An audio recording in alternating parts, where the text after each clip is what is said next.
Grace, mercy, and peace from God our Father and the Lord Jesus Christ be with you and also with you. With those words of greeting, I want to welcome you all to this morning's service of the Word. Whether you're joining us live via YouTube or you've called in by phone or are watching a later recording of this, whether you are a member of this parish or you're visiting, it's really lovely of you to join us in this service. It's my prayer that you'll find it uplifting, you'll find it encouraging, and most of all, you'll find it enabling you and me to encounter God's love and His grace. My name is Sam. I'm the curate here, and I will be leading us in this service, and Jonathan the vicar will be bringing us God's word. As we go through this service, can I invite you, if you're able, to stand where you need to respond with the words in bold on your screen, and put aside both physically and mentally any distraction, anything that might distract us, and let us worship and praise God together. And so we will begin our service with a word of prayer. Let us close our eyes and bow our heads.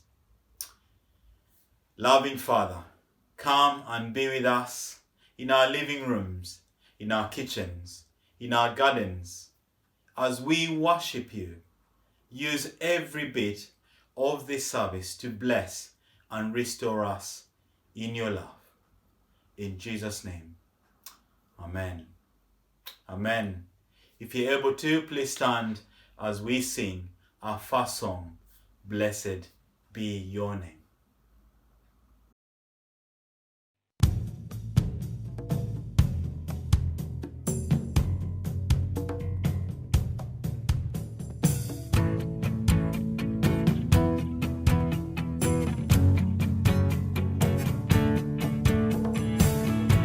Blessed be your name in the land that is plentiful, where your streams of abundance flow.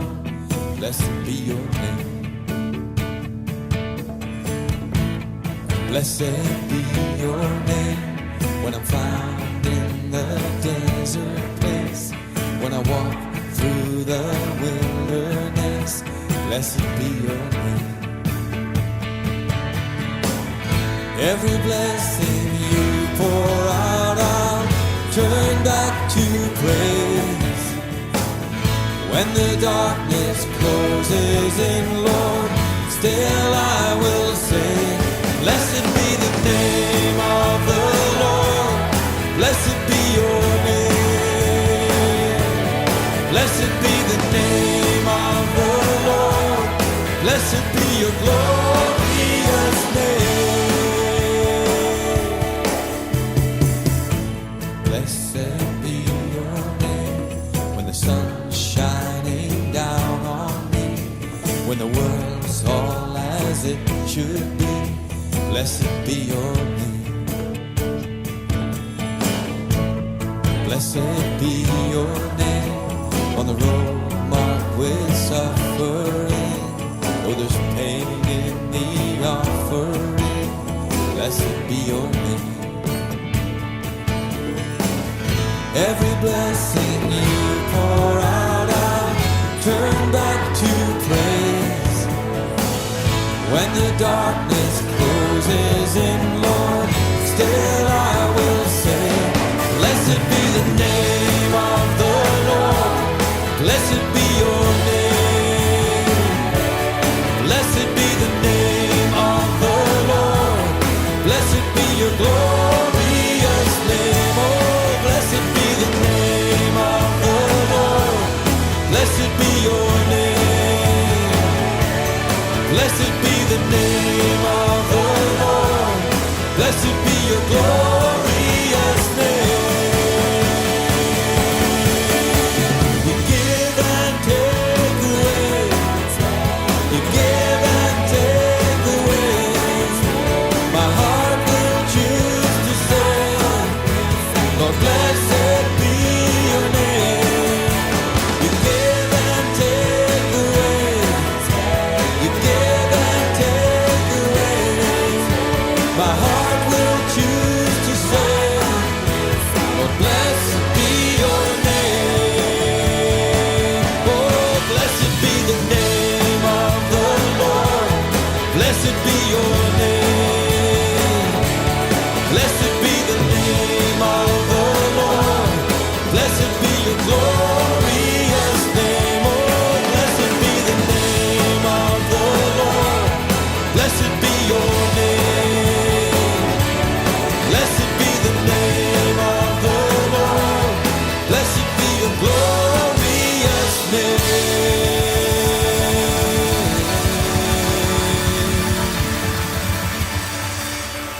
Blessed be God's name indeed. Please do take your seats. Jonathan, in his sermon a little later, will be talking to us on the aspect of failure and restoration based on the reason Jesus' encounter with Peter in the Gospel of John, chapter 21, verse 1 to 19. But prior to that, our puppets, Bicky and Scruffy, will give us a little introduction to that talk. And here they are.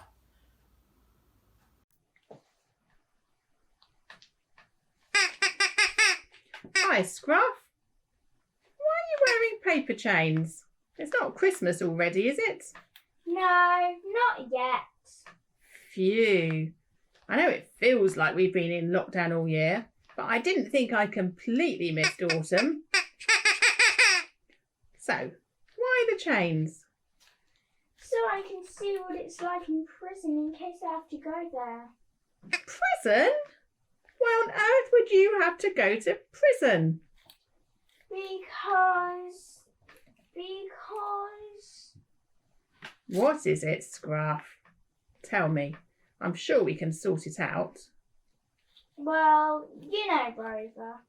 Yes, of course. Your friend from the park. Well, Rover has a squeaky chicken and it's his favourite toy, but he let me borrow it for a few days. Oh, that's really kind of him. Yes, but then lockdown started and I couldn't give it back, so he told me to look after it really carefully for him. And did you? Scruff, what happened? Well, I did try, but it's so lovely and chewy and squeaky, so I chewed it a bit too much, and well, there's not much of it left.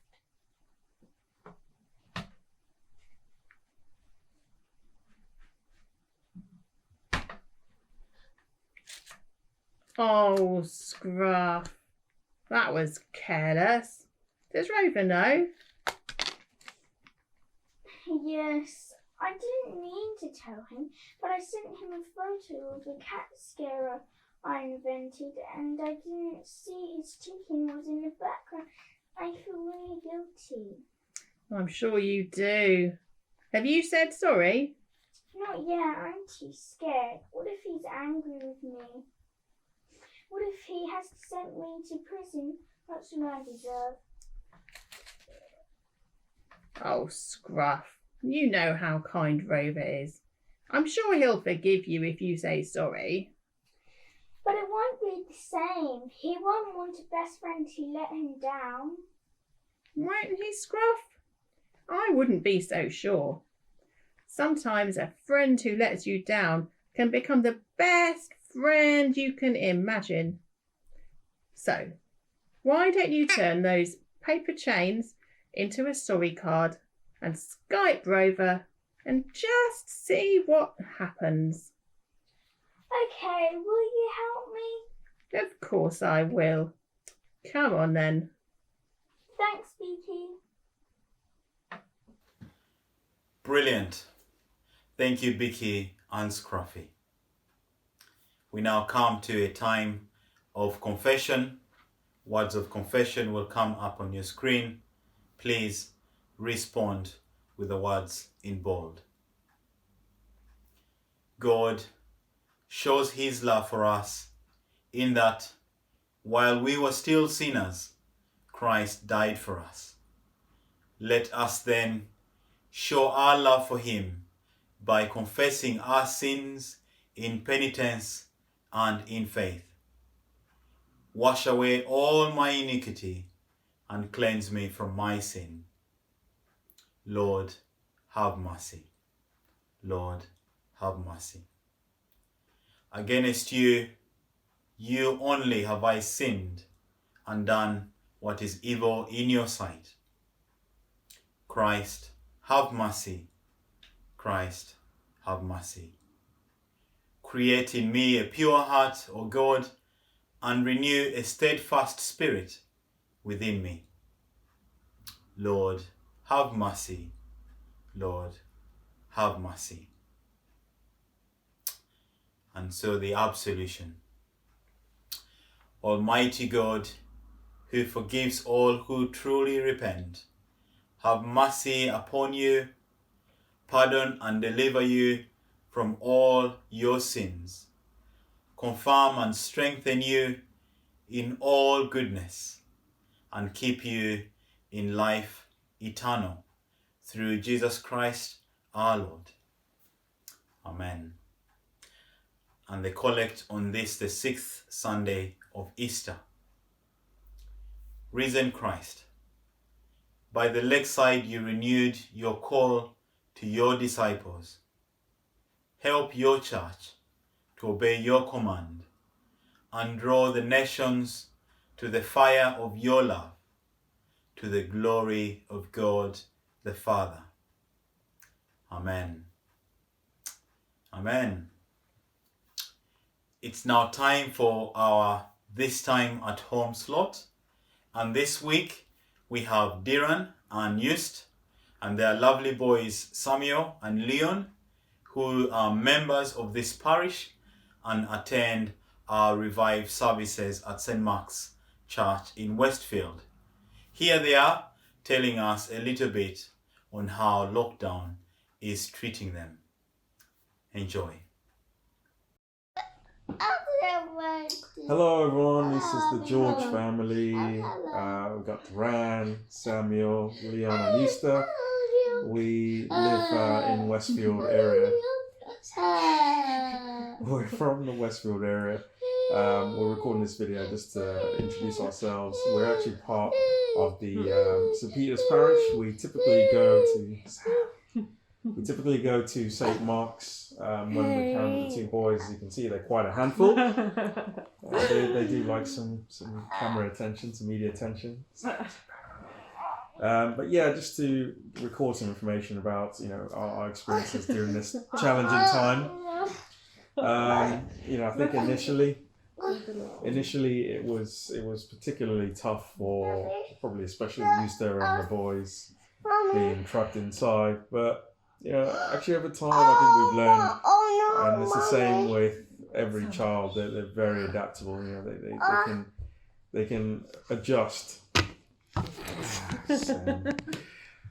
So as you can see, still very active. It has been challenging, obviously, not being able to go out and have the same freedoms. I'd definitely say more for Easter, unless you have any. Well, we disagreements. missed a lot. Me and the boys missed a lot of baby groups we used to go to, and we missed meeting other mummies and other kids. And even we really missed going outside to a play area. So yes, it's not easy. It's still not easy. It's better, but it's still pretty difficult. Yeah, probably one of the things that has improved is we're definitely clubbing together more as a team. I think just because we've had to. So obviously when we're in a forced situation like this, we have to make sure that everybody is as supported as possible. So yeah, it's been definitely challenging, but actually I think even when all of this ends, we'll come out stronger than we've ever been before. It'd be nice to have some more freedom, but yeah, we're working with what we have.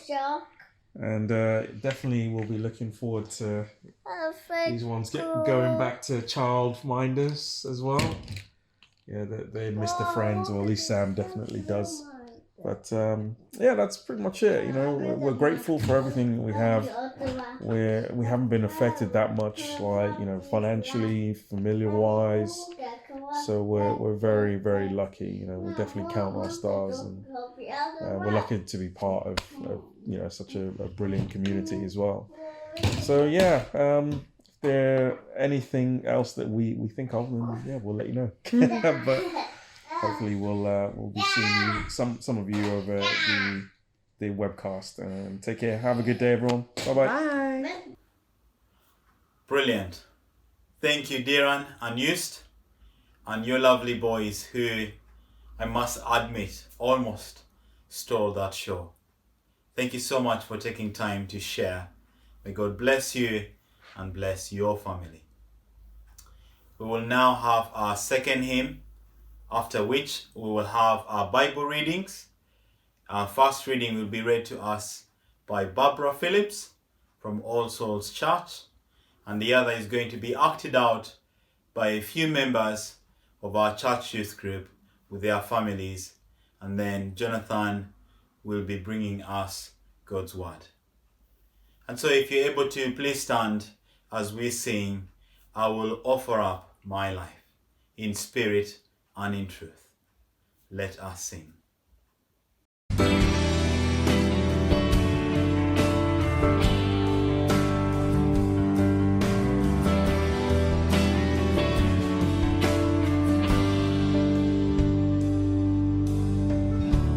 I will offer up my life in spirit and truth, pouring out the oil of love as my worship to you. In surrender I must give my every part. Lord, receive the sacrifice of a broken heart. Jesus, what can I give? What can I bring to so faithful a friend, to so loving a King? Savior, what can be said? What can be sung as the praise of your name for the things you have done? Oh, my words could not tell, not even in part, of the debt of love that is owed by this thankful heart.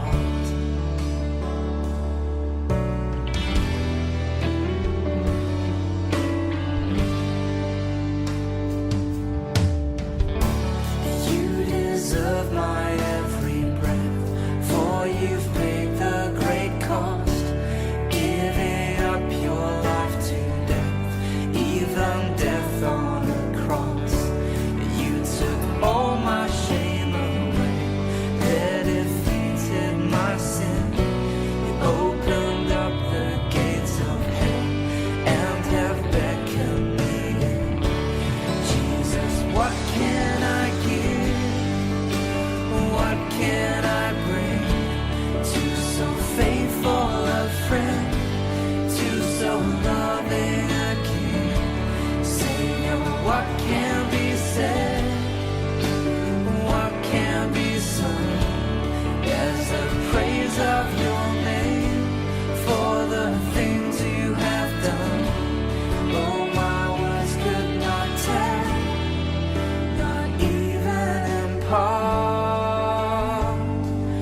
of the debt of love that is owed by this thankful heart.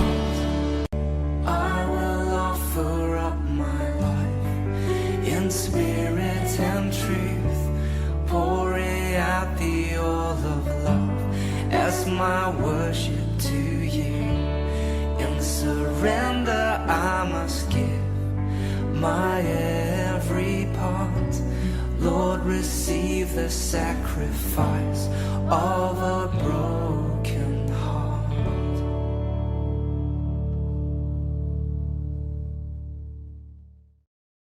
The reading is taken from Psalm 103, verses 8 to 13.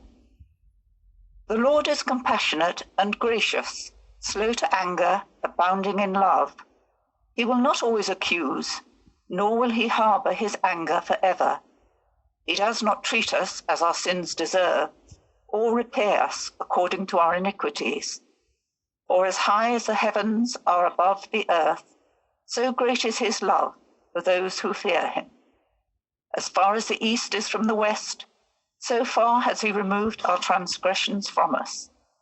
As a father has compassion on his children, so the Lord has compassion on those who fear him. This is the word of the Lord. Thanks be to God. The reading is based on John 21. One evening, Peter and his friends went out fishing on the lake.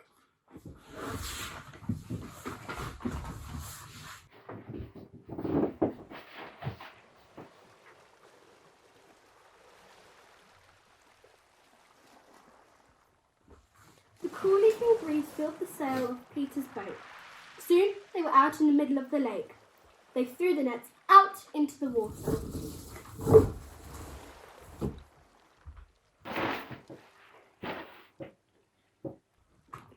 I hope we get a good catch of fish tonight. Kippers for breakfast. Then they pulled the net in. Oh, it's empty. Let's try again. All night long, they threw the nets out and pulled the nets in.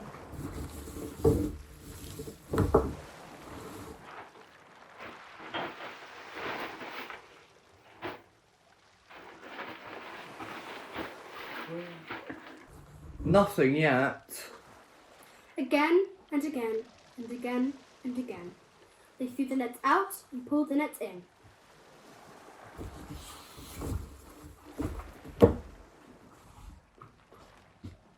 But they caught nothing. Where are all the fish? Where are all the fish? Hang on, I remember something like this happened before. Peter indeed did remember that 3 years earlier he was out on a lake fishing with his brother. And just like this night, he'd failed to catch even a single fish. But then Jesus had come walking along the shore. Jesus had told them to throw their nets in one more time. And as soon as the nets hit the water, fish came from everywhere. What a catch! Peter knew that day that the man standing in front of him was no ordinary man. So he left everything and followed Jesus. But now, 3 years later, everything had changed. Peter had failed Jesus. He had said not once, not twice, but 3 times that he didn't know the Lord. Peter had abandoned Jesus, and Jesus had died. Peter was far too late. He had never got to say how sorry he was. And as while Peter was remembering this, the disciples saw a man who stood by the shore and called out to them. Friends, caught any fish? No, not even one. Throw your nets on the right side of the boat, then you'll catch some fish. Peter shrugged. One more toss of the net wouldn't hurt, I suppose. So they threw their nets into the water one last time.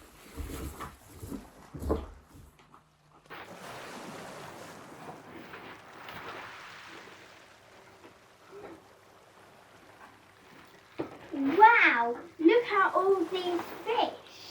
James, John, come and help.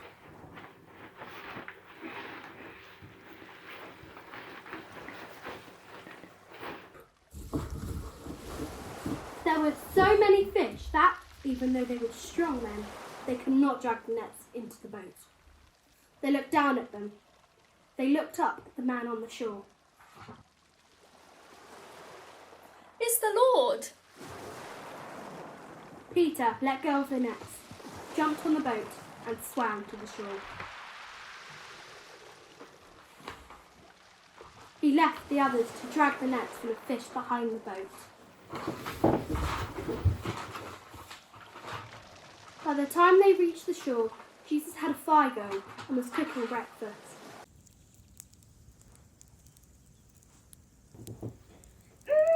Kippers. Fresh bread.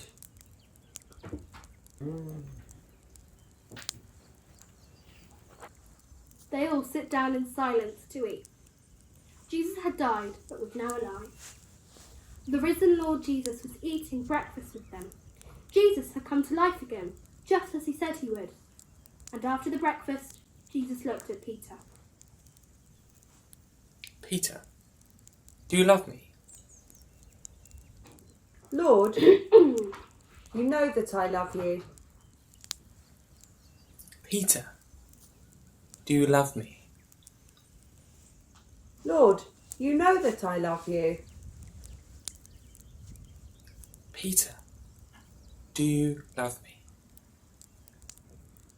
Peter was hurt because Jesus had asked him 3 times if he had loved him. Lord, you know everything. You know that I love you. Feed my sheep. But it was not that long ago Peter had said not once, not twice, but 3 times that he didn't even know Jesus. Peter remembered how he had failed him. Peter, I know you denied me 3 times, but I know that you're sorry. I know that you love me.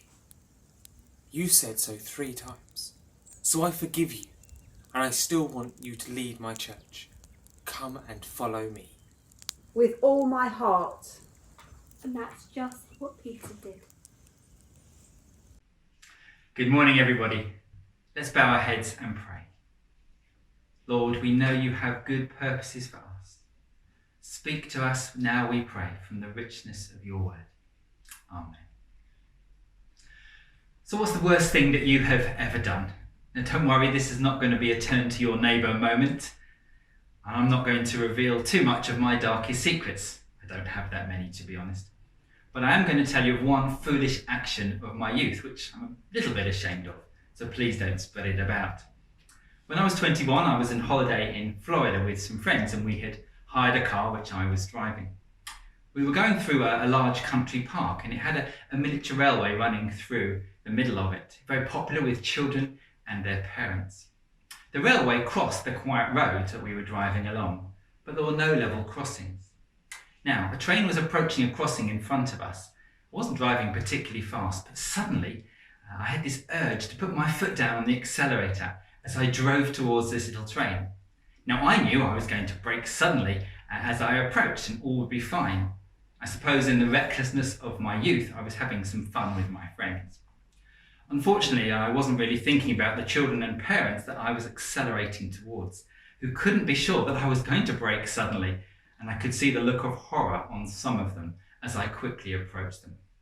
Naturally, I stopped a few yards in front of the crossing and the train, and all was fine, but I did rightly get a reprimand from a park warden. Now, the reading we heard earlier from John 21 is about restoration for Peter after the worst thing that he's ever done, far worse than my confession. And we're continuing in our series of looking at people encountering the risen Jesus and the difference he makes in their lives. Now, Peter's worst thing, of course, was denying that he knew Jesus 3 times on that very day that Jesus died, which he did out of fear for what people might say or do to him. In the puppet sketch earlier, Scruff was really worried about saying sorry to Rover for damaging his favourite toy, his squeaky chicken, afraid that he might be angry, not accept his apology, not want to be his friend. And we can only imagine that Peter would have had a similar anxiety when he met the risen Jesus. Of course, he'd have been excited, delighted to see his friend so unexpectedly alive. But I'm sure he would have had feelings of guilt and associated fear as to what Jesus might say to him or what he might do. Would he admonish him, ignore him, avoid him, be rude to him, treat him differently, as so many people do when they've been hurt badly by someone? I'm sure we can all relate to Peter here, as we will all have faced a similar situation. Before we look at this encounter between Jesus and Peter in John chapter 21, let's briefly remind ourselves of the background. Now, Jesus had risen from the dead a few days before and appeared to some of his disciples. They'd gone back to their day jobs. Some, like Peter, were out fishing, and they were there on the lake when suddenly they spotted a man they didn't recognize on the shore. Recalling the events of Luke chapter 5, when the disciples hadn't caught any fish, Jesus tells them where to cast their nets, and they had an abundant catch. And just as the breaking of bread was the eye-opening moment for the 2 disciples on the Emmaus Road in recognizing Jesus, so this miraculous GPS-like precision in where to catch fish was a revelation for these fishermen of who this man was. And as they realized it was Jesus, Peter puts his clothes on, strangely you normally take them off when you go swimming, and swims to the shore in his excitement to see Jesus. Jesus anticipates their hunger after a long night's work, and he has a fire going, cooking them a breakfast of fish. But Jesus wasn't just here for an informal chat to cheer them up. His resurrection appearances to his disciples all had a purpose in preparing them for life without him, and in this case, to restore Peter and prepare him to lead the disciples once he'd gone back to heaven. And so Jesus takes Peter to one side and asks him the same question 3 times. Do you love me? Now, numbers in the Bible often have great significance, and the number 3 is about completeness. And it was also the number of times that Peter denied Jesus. So this was a sense of completeness in his restoration. And here by the shore is another charcoal fire, just as on the night Peter betrayed Jesus, a night of agony for both Jesus and Peter. And then the agony of Jesus on the cross is what gives Peter hope and forgiveness for his night of agony and denial. Jesus had taken away the sins of the world, and here on the beach he's showing Peter that he's taken away his most awful sin of denying him. It's not just a question of saying your sins are forgiven as if nothing much has happened, there's no consequence. Jesus knows there's deep pain in Peter of the guilt from his denials, and it's resurfacing as Jesus tests him. It's a bit like a bad toothache. It needs to be dealt with. The pain won't just go away. So Jesus is dealing with Peter's pain by asking him, do you love me? A question that would have cut to his heart 3 times, because Peter had earlier promised he would die for Jesus before he cowardly denied him. Now, Greek is the language of the New Testament, and it has 4 words for our English word love. And it's interesting that the word that Jesus uses when he asks this question, do you love me, is agape, a deep godly love for one another. And yet what Peter says in response to Jesus is phileo, which is about having great affection. It's as if Peter can't bear to say, I love you. He feels disgraced. How can you love Jesus when he's denied him? The best he can say is, I have deep affection for you. Sometimes you see that in films, don't you? A woman asks the man if he loves her, and the man will respond by saying everything positive about her, but he cannot say those actual words of committal. I love you. And Jesus shows the completeness of his forgiveness for Peter and his ongoing trust in him by giving him an important job to do. Feed my lambs, he said. Peter is now going to take on Jesus' role of shepherding. Jesus was the good shepherd, and Jesus is now asking Peter to be the good shepherd, to look after his flock with the help of the Holy Spirit, because he's going back to his Father. This, of course, is a fulfillment of Jesus telling Peter in Matthew 16 that on this rock, this Petros, this Peter, he will build his church. Peter, as the founder of the church, had the role of shepherding, nurturing and feeding the early Christians. And no doubt later in life, during times that are hard, he would be able to look back on this calling as a shepherd, remembering that God, Jesus, had confirmed this role for him. Now, the Bible is full of stories like this where God restores broken people. Think of Job, or rejected people like Zacchaeus, hurt people like Elijah, unjustly treated people like Joseph, fearful people, Moses, unwell people, those with leprosy that Jesus healed. And then he restored those who hated him like Paul, those who failed him like David, because God is about restoration.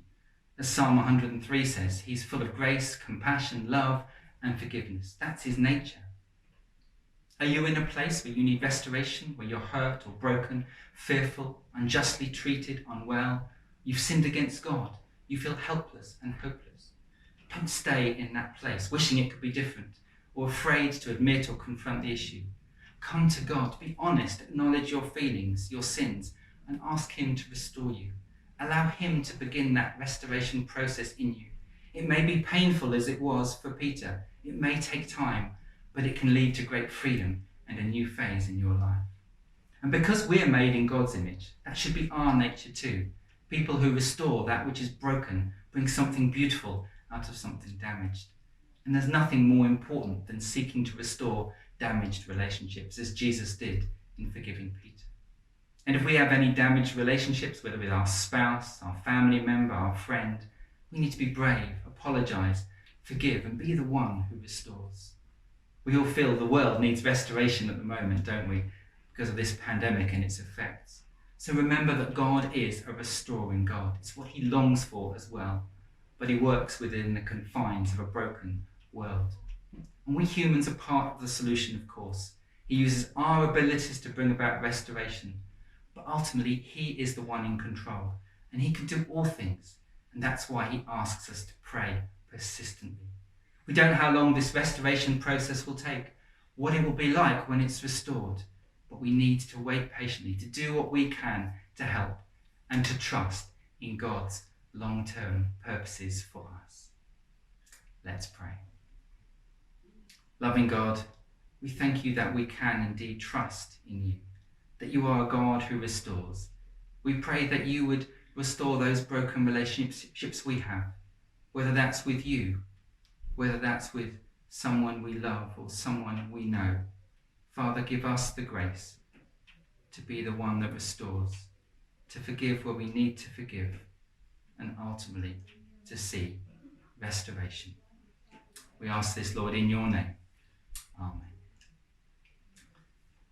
And now Caroline's going to lead us in a song of worship. Everyone needs compassion. If you're able to, please stand and worship God together.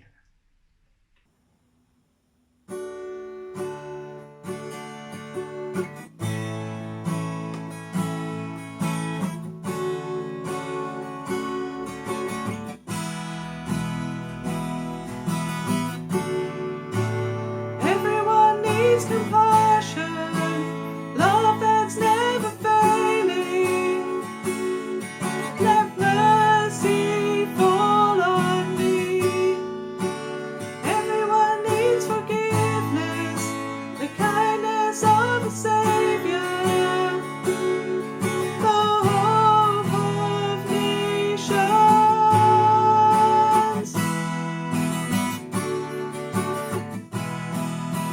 Savior, He can move the mountains. My God is mighty to save. He is mighty to save. Forever, author of salvation. He rose and conquered the grave. Jesus conquered the grave. So take me as you find me, all my fears and failures. Fill my life again. I give my life to follow everything I believe in. Now I surrender.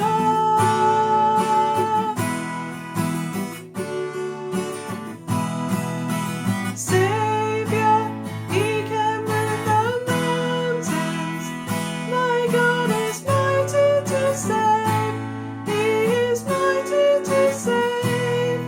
Forever, author of salvation. He rose and conquered the grave. Jesus conquered the grave. Shine your light and let the whole world see. We're singing for the glory of the risen King. Jesus, shine your light and let the whole world see. We're singing for the glory of the risen King. Savior, He can move the mountains. My God is mighty to save. He is mighty to save. Forever, author of salvation. He rose and conquered the grave. Jesus conquered the grave. Savior, He can move the mountains. My God is mighty to save. He is mighty to save. Forever, author of salvation. He rose and conquered the grave. Jesus conquered the grave.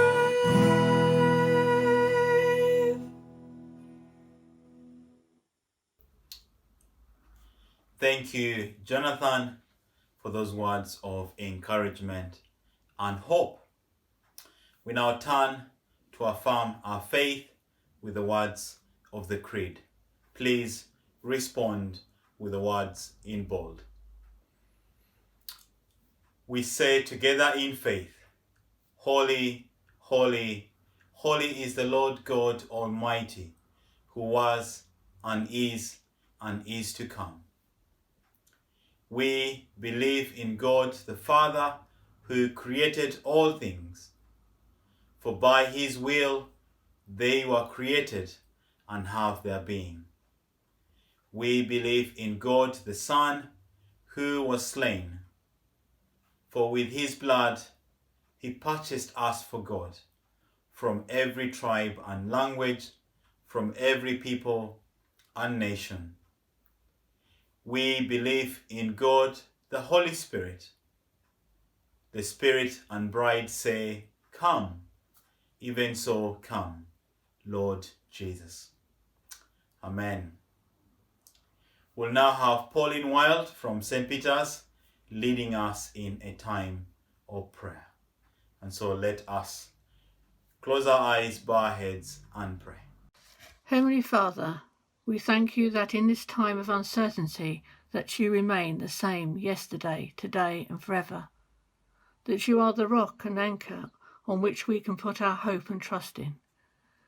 We thank you for our ministry team who are bringing your word to us during this time, and we give you thanks for all the technology that helps us to take part in Sunday worship from our own homes. Lord, in your mercy, hear our prayer. We thank you that as you did with Peter, you are always ready to forgive us and to restore us back into a relationship with you. You asked Peter to care for your lambs and your sheep. Help us in these different times to find new ways of continuing to care for your flock in this parish. We pray especially for those who live on their own and are unable to meet others, that they will still feel a connection through receiving notes and news, DVDs of the services, and receiving regular phone calls. Lord, in your mercy, hear our prayer. We pray for all those who are working on the front line, for those working in our hospitals, caring for the sick and dying and putting themselves at risk of catching the virus. We especially pray for the staff and residents of care homes where the virus seems to be taking hold. We pray that they will get all the protective equipment that they need. We also pray for other workers who are delivering essential services, post workers, refuse collectors, supermarket staff, and those working on public transport as they deliver the essential services to us. Lord, in your mercy, hear our prayer. We pray for the government and the scientists who have a difficult task of releasing the lockdown. It is difficult to balance getting the country back to normal working without increasing those infected with the virus and overwhelming the health service. We pray for all those who are concerned for their jobs, especially in retail, hospitality and leisure activities. The virus has affected all our lives, and many of us are fearful as to what things will be like in the future and wonder when we will be able to see our families and friends again. Help us, Lord, when we have these moments, to put our hope and trust in you. Lord, in your mercy, hear our prayer. We pray for all those who are going through a difficult time at the moment because of illness or bereavement. We especially pray for Daphne Jones, Trevor Lloyd, Bob Baker and Johnny Seven. Jesus, our healer, we place into your gentle hands those who are sick. Ease their pain and heal the damage done to them in body, mind or spirit. Be present to them through the support of family and friends, and in the care of doctors and nurses. Fill them with the warmth of your love, now and always. We also pray for those who have recently been bereaved, especially for the family and friends of Pat Morse, Joan Deakin and Naomi Etheridge. May your comfort be with them at this time. Merciful Father, accept these prayers for the sake of our Saviour Jesus Christ. Amen. Let us pray with confidence as our Saviour has taught us. Our Father in heaven, hallowed be your name. Your kingdom come, your will be done, on earth as in heaven. Give us today our daily bread. Forgive us our sins, as we forgive those who sin against us. Lead us not into temptation, but deliver us from evil. For the kingdom, the power, and the glory are yours, now and forever. Amen. Okay, time for our weekly notices. Again, you should all have a copy of Notes and News, so please do have a good read. Print it out if it helps you. There is lots in here. Sometimes people ask me about things, and it's nearly always in here, so please do try and have a good look at it. But there's just a few things I would like to highlight to you today. Firstly, coming up this Wednesday is our next Book of Common Prayer evening prayer service. We've decided to do it twice a month, so please do join us if you would like to. That's at 7 o'clock on Wednesday. On YouTube, details in Notes and News, and on our website. You can always catch up with it later if Wednesday at 7 isn't a great time for you.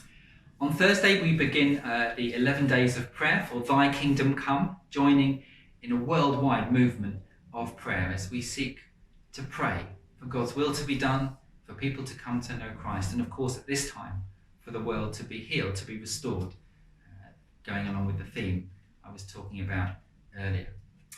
We start on the Thursday night, which is Ascension Day, with a lovely service via Zoom that's going to be available and relevant for all people of all ages. So please, families, do join us. That is 7 o'clock, and we're going to just recall the events of Ascension Day and have an opportunity to break bread together. So please do contact Sam if you would like to join us in that. That's this Thursday at 7 o'clock, Ascension Day.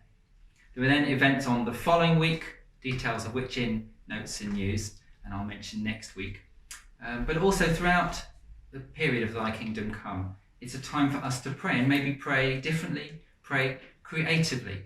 And so there are lots of resources available. We've put them on our website, again, details in Notes and News, where you can do things like download a family prayer adventure map to help you pray together as a family in exciting ways. There's going to be online prayer stations you can engage with. There's daily prayers you can use, and all sorts of other things. So please do go to our website and look up Thy Kingdom Come and find the resources and get involved with that. Come and join morning prayer as well. But make this opportunity to pray for our world. Now we're hoping on Trinity Sunday in 3 weeks' time to put together a video, a bit like we saw at the end of last week's service, and we'd love you, if you're a singer or musician, to take part in that. So if you're interested, then please can you contact Rachel, again details in Notes and News, by next Sunday, and then we'll put together hopefully what will be a really inspiring video that we can all see on Trinity Sunday. Last week we started our night prayer service at 8 o'clock on the Sunday evening, and that's going to continue every Sunday. A lovely, quiet, reflective service, a good way to end a week together. So why don't you come and join us? Details about the Zoom link are now on the screen, also in Notes and News, but we'd love it if you could just end your week with us in the time together of quiet reflection and prayer. And then finally, just to remind you that after the service, you can chat on YouTube as normal, but if you would like to just join others and chat and see them, or talk to people if you're on the phone, then please do stay around, look at the Zoom link below, come and join us and have a chat afterwards. We're now going to sing our final hymn this morning, Thine be the glory, risen, conquering Son, as we praise Thou risen Christ. So again, if you're able to, please stand as we worship God.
we have now come to the end of our service. Thank you all so much for joining us this morning. I hope and pray that you have been blessed. If you have been following this service online and can access the chat facility, please don't rush off unless you have to. Would love to hear from you. Grab yourself a cup of tea or biscuit and coffee. Come and join us either on chat or live over on Zoom. And so the blessing. May God grant you grace to be good servants of Christ Jesus, nourished on the words of the faith and on the sound teaching that you have followed. And the blessing of God Almighty, the Father, the Son, and the Holy Spirit be among you and remain with you always. Amen. Go in peace to love and serve the Lord. In the name of Christ. Amen. May you all be blessed, and God willing, see you all soon. Bye. He's our rescuer. He's our rescuer. We are free from sin forevermore. Oh, how sweet the sound. Oh, how grace abounds. We will praise the Lord, our rescuer. There is good news for the captive, good news for the shamed. There is good news for the one who walked away. There is good news for the doubter, the one religion failed. For the good Lord has come to seek and save. He's our rescuer. He's our rescuer. We are free from sin forevermore. Oh, how sweet the sound. Oh, how grace abounds. We will praise the Lord, our rescuer. He is beauty for the blind man, riches for the poor. He is friendship for the world ignores. He is pasture for the weary, rest for those who strive. Oh, the good Lord is the way, the truth, the life. Yes, the good Lord is the way, the truth, the life. He's our rescuer. He's our rescuer. We are free from sin forevermore. Oh, how sweet the sound. Oh, how grace abounds. We will praise the Lord, our rescuer. So come and be chainless. Come and be fearless. Come to the foot of Calvary. There is redemption for every affliction.